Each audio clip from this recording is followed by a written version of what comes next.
Hello everyone, आप सभी का नौमिता टू डू लर्निंग में स्वागत है। दोस्तों, अभी हम लोग देखेंगे गवर्नमेंट ऑफ इंडिया एक्ट 1919।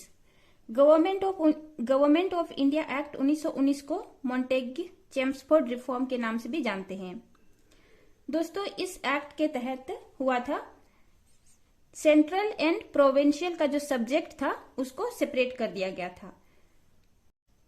मतलब सेंटर और प्रोविंस का जो एरिया था काम करने का क्षेत्र अलग अलग कर दिया गया। सेंटर अलग एरिया को देखेंगे और प्रोविंस जो है अलग एरिया को देखेंगे। और दोस्तों, ये जो प्रोविंस थे, प्रोविंस में एक न्यू रूल को इंट्रोड्यूस किया गया, डियार्की। डियार्की मतलब डबल रूल। और ये डियार्की या डबल रूल दो सब्जेक्ट में डिवाइड कर दिया गया, दो एरिया में, ट्रांसफर्ड और रिजर्व्ड। ये ट्रांसफर्ड एरिया जो है लेजिस्लेटिव काउंसिल देखते थे और रिजर्व्ड एरिया जो थे वो एग्जीक्यूटिव काउंसिल देखते थे। और दोस्तों, ये जो लेजिस्लेटिव काउंसिल और एग्जीक्यूटिव काउंसिल, ट्रांसफर्ड या रिजर्व्ड एरिया जो था, एक दूसरे को इंटरफेयर नहीं करते थे। और ये दोनों ही जो रिजर्व्ड और ट्रांसफर्ड एरिया थे गवर्नर के अंडर में काम होता था, लेकिन एक दूसरे को इंटरफेयर नहीं करते थे।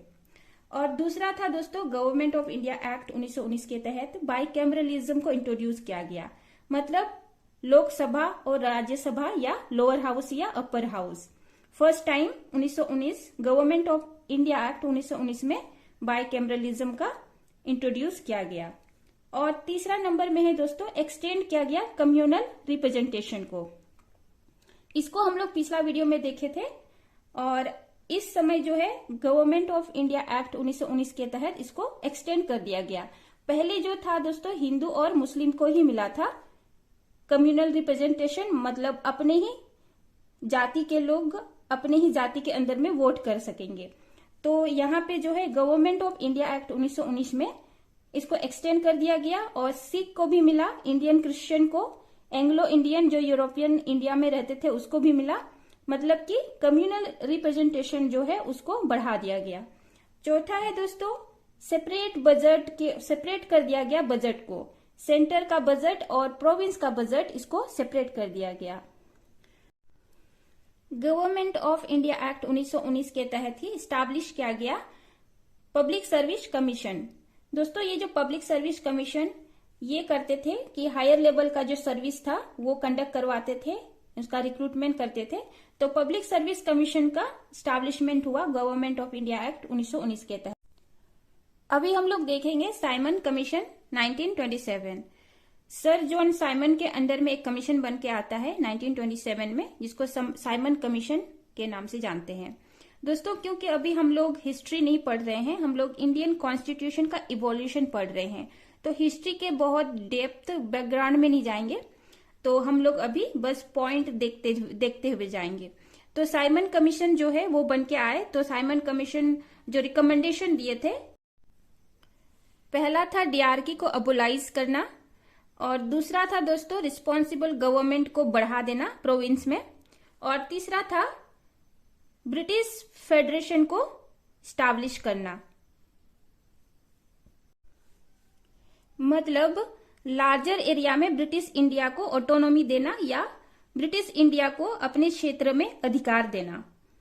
अभी हम लोग देखेंगे दोस्तों अगला point, communal award. Communal award 1932। ये कम्युनल अवार्ड जो है इंडिया में 1932 में ब्रिटेन के जो प्राइम मिनिस्टर थे रामजे मैकडोनल्ड, उनके द्वारा लाया गया था। तो कम्युनल अवार्ड के तहत कंटिन्यू किया गया था सेपरेट इलेक्टोरेट को, Muslim, Sikh, Indian Christian, Anglo Indian और यूरोपियन को। और साथ ही साथ दोस्तों इस कम्युनल अवार्ड के तहत जो डिप्रेस्ड क्लास थे, जो एससी थे, उनको भी सेपरेट इलेक्टोरेट मतलब दिया गया था। इस कम्युनल अवार्ड को रोकने के लिए गांधी जी उस समय तो जेल में थे, लेकिन इस अवार्ड को रोकने के लिए, कम्युनल अवार्ड को रोकने के लिए गांधी जी फास्ट में चले गए, उपवास में चले गए।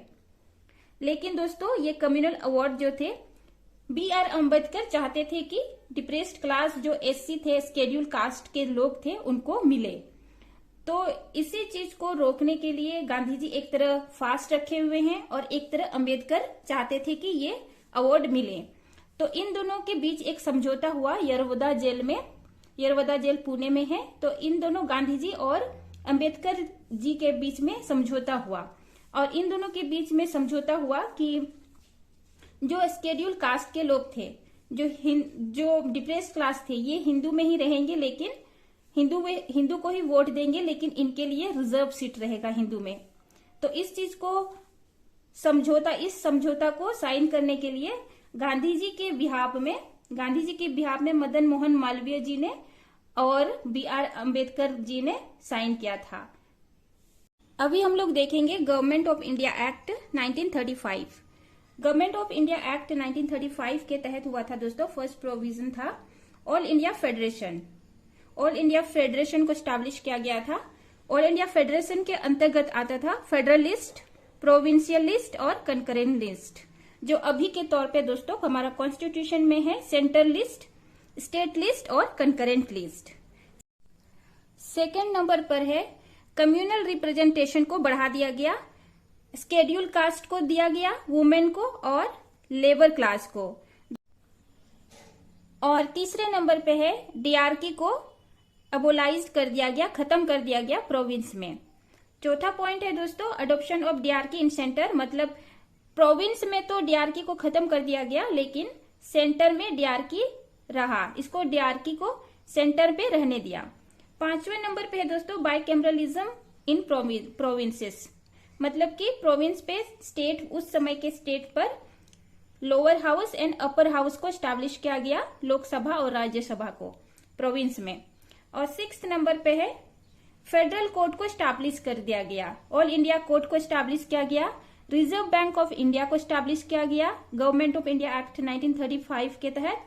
और दोस्तों UPSC, union public service commission और स्टेट पब्लिक सर्विस कमीशन को भी गवर्नमेंट ऑफ इंडिया एक्ट 1935 के तहत स्टैब्लिश कर दिया गया था।